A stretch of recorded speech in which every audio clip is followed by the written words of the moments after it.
This week, we're looking at order flow execution. We're going to look at the Trump denial trade that we discussed last week and the sort of inputs that went into that, and now look at the order flow and execution of this trade.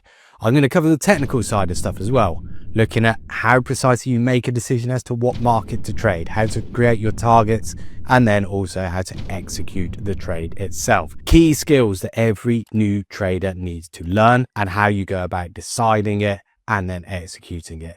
If you want to know more about how we train traders, click on the link below, come join our webinar, and you will learn that there. Come and join. So let's get on with it. Let's go and have a little look at, firstly, the technical side of things. We talked about previously the slow burning move. This was the sort of de-escalation of the tariffs. Now, if there's a potential of a denial, and ultimately you always have to assume there is, unless of course it comes right from the horse's mouth. So this potential is there. What you've then got to look at in making your decision on what market you're going to trade is what exactly has happened. If we go and look at the four sort of key markets that moved on this, first up, looking at the S&P, this was probably the most limited in reaction. It drifted higher. There was no sort of huge, obvious green candles on a 1 minute going into this. It then also just drifted onwards. So the S&P perhaps not the one that's reacted the most on this, and so therefore has the least to come back. Copper, on the other hand, reacted very strongly and has very strongly continued as well. So this is a market that, yes, it can drop, but how far it can drop before it reaches or meets new support is questionable. The two that are perhaps most attractive are the DAX and the Euro, both of which rallied very strong on the initial comment, but have since then consolidated. The DAX has actually started to make its way back down. The Euro has put in a double top on a short time frame. So both of these look quite prime for reversals. They've also got very clear targets, the little highs before the breakout on the initial story. So you've got clear targets and also, crucially, clear entry points as well. The Euro's got a little uptrend. The DAX has already had a pullback and has a low to break. Sometimes it's easier to see these kind of things by taking the chart away. And if you've just drawn over the movements that you've seen, you see very clearly now that the DAX and the Euro are much better set. You look at the S&P and copper, both moving higher. The S&P, the more limited in terms of movement anyway. So your decision's then in a way made. Euro, there's the DAX, and then you've also got copper. Copper's got the potential because that little short-term uptrend, but the size of the drop, the level of retracement, is perhaps less so in copper. So you can define your targets. Now, you're always kind of thinking about these targets once this move is on and thinking, okay, well, where could we get to if we start to see a drop? The S&P doesn't have much. You're looking for a break of 60.31 and a move down to 20.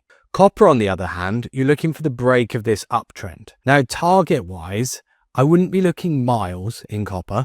I'd be looking down towards 151, 136 area. They would be my two main targets because of the scale of movement since that initial move. Whereas if you go to the DAX and to the Euro, both of those are actually setting up the potential to fully retrace that initial move. These then are also arguably cleaner trades because they're moving into an area where nothing's really happened apart from that straight line move up. So when you've got that, you're then looking at it thinking, okay, I'm happy to go for those two because they offer me nice clean targets, also clean entry points. The DAX taking out that low, the red line at 20.2227 and then targeting 21.38. So nearly 100 ticks in the DAX.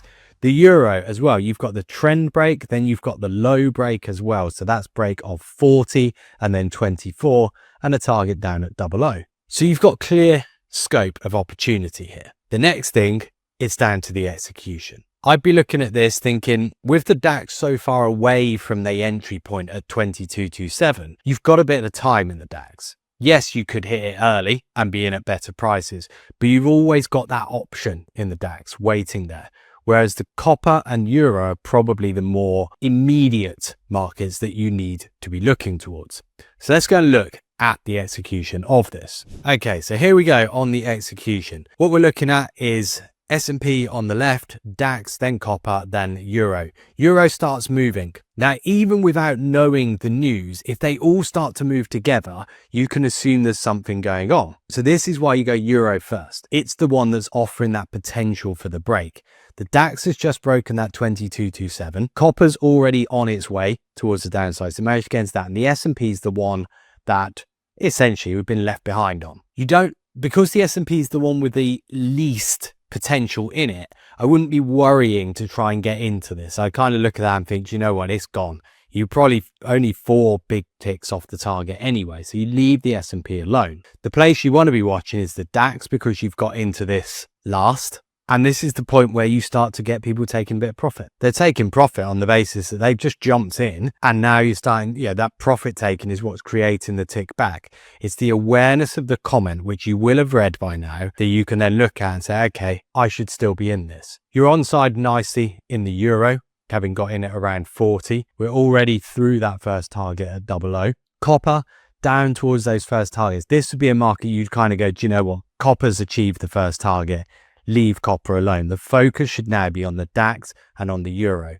The DAX down towards 138, the euro holding below 00. You can then actually start to move your stop just above 00, as you can see there, and try and play for the full retracement of the initial move. Alternatively, you use that little pocket of low volume coming in at around about 0396 as your area to then exit the trade. So you've got this nice quick reaction. As I said in the previous video, which you'll be able to see in the comments link below. As I said in the previous video, what you'll end up, or what you need, is a quick reaction on these. This is a denial trade. Denial trades are generally fast to move, short-lived in their reaction. Markets move, you get that piece of action, you get that quick move, you can give that one up. You still see the DAX struggling around this area. It keeps on sort of rotating mid-40s up towards 70. Actually exiting part of the DAX there on a pullback is probably not the best trade. Yeah, that's one where if you're willing to see it back to 70, you should probably stay in. If not, you should be giving up in the sort of 50s where it won't quite break down. The euro, because it seems to be stalling, all markets stalling now, is one to just kind of leave your bids in, wait to try and drift your way out of that one. Moving bids up in the DAX as well to try and guarantee those fills. But that's how quick these types of moves are. It's not something that you're going to be having to sit in for a long period of time. 2-3 minutes is all you're looking for on these denial trades. Much different to that slow burning trade that we initially looked at. So that's your execution. The key to being nicely positioned on your execution of trades like that is your technical understanding. It's that understanding of which market's got the potential and also which market is set to go quickly. What market do you need to be in first compared to others? In this instance, you needed to be in the euro first, arguably copper as well, and you had that bit more time in the DAX because of where the break point at 2227 was. If we go and have a quick look at the final move, so this is then a 5-minute chart and looking at the sort of 15 to 20 minutes post the data. All markets reach targets. The S&P, as I say, was the quickest to do it, and so kind of left you missing that trade. The DAX puts in the move and gave you a lot of time and space. The euro equally reaches target and stalls, but look at how much further back the S&P comes, and copper. These are the two markets that are kind of brushing off the denial the most. This is key information. Information is going to help you in future and help you plan for future trades. Understanding narrative really, really matters.